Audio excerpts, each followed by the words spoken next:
आमचा उल्लेख आहे, तर एसटी मध्ये उल्लेख असताना तुम्ही ओबीसी देऊ शकताय, मग मराठा समाजाला कुणबी म्हणून का दाखला देऊ शकत नाही?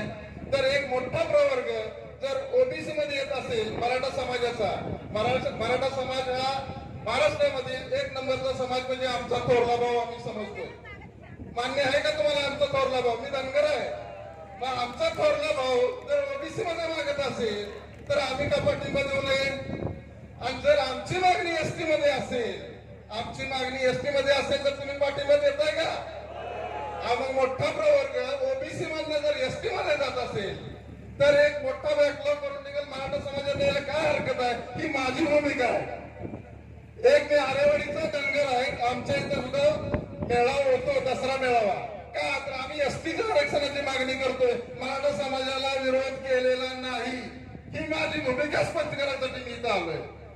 मुद्दा काय इथं महत्वाचा मुद्दा मी स्पष्ट का करतोय इथं, तर कोणीतरी मराठा आणि धनगर ही कुणीतरी लावून राजकीय फायदा घेऊ नये म्हणून ही माझी स्पष्ट भूमिका आहे. काय झालंय, प्रत्येक वेळा मराठा आणि धनगर काय असंच तयार करायची आणि परत याचा फायदा कुणीतरी राजकारणी घेऊ नये म्हणून मी माझी भूमिका स्पष्ट करतोय. आमचा विरोध ओबीसी मध्ये मराठा समाजाला नाही.